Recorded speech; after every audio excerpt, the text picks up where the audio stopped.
Hi everyone. We will continue with more videos on performance measures, performance metrics, and now these it's quite important. We are going to go over the Brinson-Hood-Beebower and the Brinson-Fachler models. And essentially, these models help us to find the value of active management and more specifically or most importantly, the performance attribution. Okay, so let's say you can have a very good performance, but you have to answer a couple of key questions. Okay, I had a great month, but how was the performance of S&P? How was the performance, maybe your large cap, high tech, that those are your allocations. What was the performance of Nasdaq 100?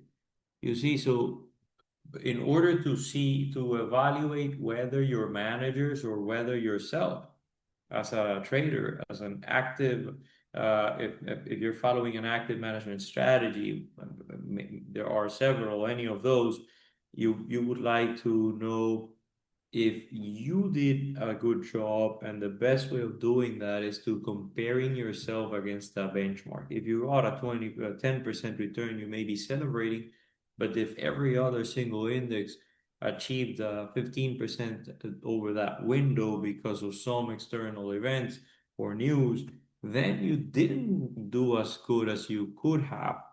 Okay, and the key question is, you always have a way of having passive investments, okay? And those are mostly through investing in an index. So the key question is, am I outperforming that index? Because you're following a strategy, whether you're betting on tech, you're betting on growth, you're betting on value, you're betting on some different unique perspective. There is very likely, or there is probably a benchmark that is close to your strategy. And now, if that benchmark is having a returns that are higher than what you are attaining, then you could be investing in that benchmark and not doing anything, and you would be better off.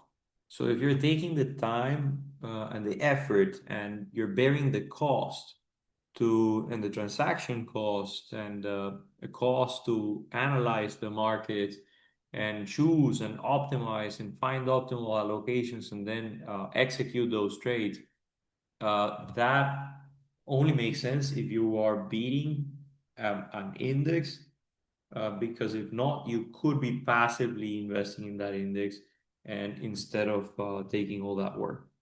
So the way we do it is in the Brinson-Hood-Beebower. The key question is, what are your active weights? So I just typed these values from this hypothetical. Once again, this is AI generated. May not be completely perfect, but it's a very nice depiction of the returns and the weights of tactical strategy, your strategy across different sectors, like how you are allocating your portfolio across sectors. And then you have a benchmark. Okay. Now these once again, these numbers are fictitious, maybe random. This is just an example. And then you have the performance or the return from each one of these sectors, and also from that you obtained and the performance that the benchmark obtained. The key difference here is coming from why is tech, financials, healthcare, why are you getting different returns over the same, if you're investing in the same sector? Well, because there's security selection. Then the benchmark selects some securities and you may be selecting different securities. So that is the key thing we will evaluate. Now, how much of your performance is coming from the asset classes that you choose? Okay. How much of the performance is coming from asset class, asset allocation? how much of the performance is coming from security selection that is within classes, within each class, and there is an interaction effect, needless to say, because you have two components that sort of interact with each other too. The way to get it according to the Brinson-Hood-Beebower is first, what is your active weight? Well, this is the weight you're taking. This is the benchmark weight. So the active weight is simply the weight that you take minus the weight of a benchmark, which means, for example, that you have 200 basis points more or 2% more in the allocation to information technology. If you scroll this down, okay, you can scroll down, then Control D does this. That's another way of just scrolling down those values and those formulas. If we keep looking, you are 2%. Your allocation is 2% more in financials compared to the benchmark. And then they have to sort of cancel out minus 1% here, 2%, 2%, minus 1%, minus 5%. This one is an important difference. So in communication services, you have essentially minus 5%, whereas the benchmark and index that you have chosen as your benchmark has a much heavier allocation to this sector. Reducing this 5% allows you to then add those or afford or to be able to invest in those other sectors. So these are your active weights, how you are allocating your portfolio in asset classes and how different, like you're putting more weight or less weight, plus 2%, plus 2%, plus 2%, plus 2%, minus 5%, minus 1%, minus 1%, versus compared to your benchmark. What about active return? Well, from each asset class, okay, what was your return minus what is the benchmark return? Needless to say, if your returns within each sector are all above the benchmark return, that is quite promising because that means you have a very high selection, a security selection skill. Okay. And you're doing better. Now, these are random numbers, but that seems to be the case here. You got 4.7, whereas the benchmark got 4.10, 2.6, 1.9. Even here, this is negative, but the benchmark had an even more negative return. Here you had a negative. So in this case, those are random numbers. And in that case, you are selecting securities better than the benchmark in every single asset class. Okay. Now, there is one additional I'm going to keep that blank too. And let us begin with Brinson-Hood-Beebower. We don't need this one for Brinson-Hood-Beebower. We only need active weight and active return, and that's it. Okay. So then, how much comes from allocation? What you're going to do is very simple.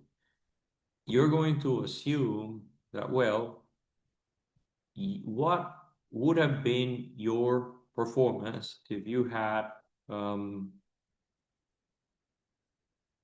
invested, okay, in these asset classes with a higher weight or lower weight with your weights, some product of the active weights, but you had obtained the same returns that the benchmark achieved. So you acknowledge the difference in weights that you are using in your portfolio compared to what the benchmark is using. But now in this one layer of the performance, you are assuming and that you got the same returns within each asset class as the benchmark did. So you didn't have any improvement you got for each one of the asset classes, you obtain the same return as a benchmark, but you change the weights. Okay, now if you look at this, this is a positive effect. It means that from asset allocation, so we are assuming that you didn't do as good as you did. You just got the exact same thing as the benchmark, but you changed the weights. And these are your weight changes. Those weight changes, it means you are putting more weight on this asset class that is doing well, and you're putting, look at this, less weight in this asset class that is not doing well, and you're putting less, you're allocating less to this asset class which is doing negatively. It's not performing well. So then if you had only changed the weights, but the returns had been the same, your asset class changes, the changes in the weight would have resulted in 0.16% enhancement of the returns vis-a-vis the benchmark. Now, what about selection? The same thing, but now we assume that some product that you invested in the same, using the same weights. So now you're not changing the weights, but so you're investing in the same exact weights as the benchmark, but within each asset class, you're getting returns that are different. What is it overall, the combined effect? And then this, we had already seen it. You were doing better than the benchmark in every single asset class. So in this calculation, you're assuming that you're using the same weights. Okay, I just assume that I'm investing in the exact same way as the benchmark, but I am selecting the securities inside each asset class, and then that would have resulted in 0.85% an enhancement or addition. And then there is an interaction effect. So the interaction effect is some product of now the active weight, comma, the active return. And that means, well, you overweighted, and on top of that, you improve the selection. So then the positive effect is compounded even better.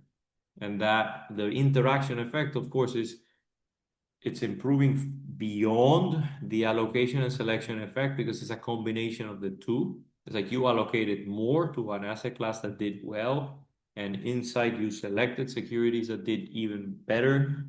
The interaction is the combination of the two.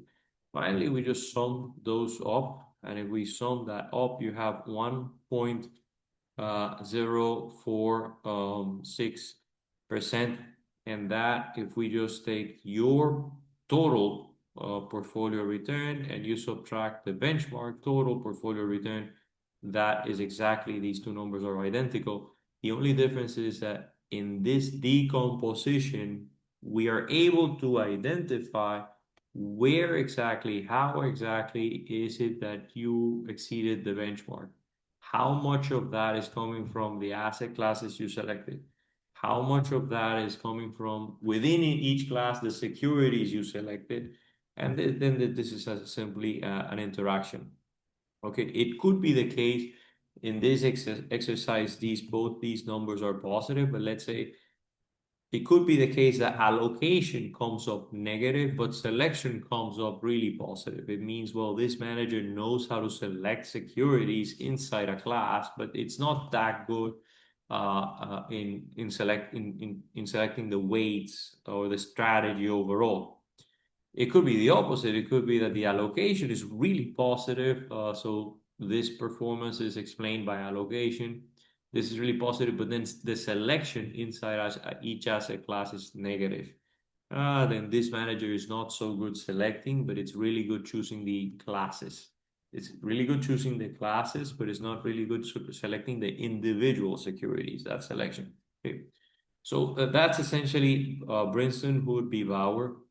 And then we have Brinson-Fachler, which is the Brinson-Fachler is essentially measuring the selection effect exactly in the same way, the interaction effect exactly in the same way. But then the allocation effect, it's working in a slightly different way. The allocation effect, recall that we assume that the returns are the same, but I changed the weight. I'm gonna click here so you can see. I'm gonna change the weights, but the returns I'm assuming are the same as the benchmark. I'm not using mine. I'm not using active return. I'm assuming that they're the same because I only want to capture the effect of the weight changes. Okay, now Brinson-Fachler now adds or works with an additional layer of complexity, even though this was 1985. This comes later, but what we are going to do is use this column here. So Brinson-Fachler, it's taking the benchmark return, yes, but it's considering each asset class and how each asset class contributes to the total benchmark. So we're going to take each asset class, subtract it, minus the total. I'm going to lock this total so I can scroll down. And there we go. So in other words, this is simple. Is this asset class the um, lead performer or the leading performer or the worst performer? So for instance, if we have this one minus 2.2, right? And then we can clearly see here it's penalized severely because compared to the 2.77 that the fund obtained, then this particular asset class performed really poorly. Okay, it means that if you achieve a 2.77 in total, in spite of having that 2.2 negative, it means that other asset classes are performing really well. And if that is the case, then you should have probably allocated more to those asset classes and not to this one. Okay, now, so that's where we look at this comparison of each asset class with respect to the total return of the benchmark. And now, instead of simply doing this, okay, now this is Brinson-Hood-Beebower. I'm going to copy this formula just to everything. This is the same, but here, now I'm going to, instead of using the benchmark returns, I'm going to use this modified version or this version, which is a little bit more complex, which is okay. It's not what each one of the classes returns were, but it is how those returns compare to the total benchmark. And now in this particular case, and in many cases, these two metrics are going to give you the exact same value. Again, you sum them up, and this is this case. But there are some cases in which, depending on how you modify the weights and what the total sum of the active weights is, then these two methods are going to could disagree. Okay, but then we're in this specific special case, these two methods are agreeing, which is not a bad thing. So there we go. Now, if you would like to know how much of your performance is the result of asset class allocation, security selection within each asset class, and there's always an interaction effect because then the combination of having good allocation and good selection, or good allocation and bad selection, or good selection, bad allocation, that interaction will show up here. Okay, and then that these total of these three elements has to match the total difference. So in other words, this total difference, you obtained the 3.81, the benchmark only obtained 2.77, so you are out, you are beating the benchmark. Why? Okay, this is why. You can get it using Brinson-Hood-Beebower, or you can get that decomposition using Brinson-Fachler. Okay, I hope that was helpful. Let me know if you have any questions or doubts, and thanks for your attention. Let's keep in touch.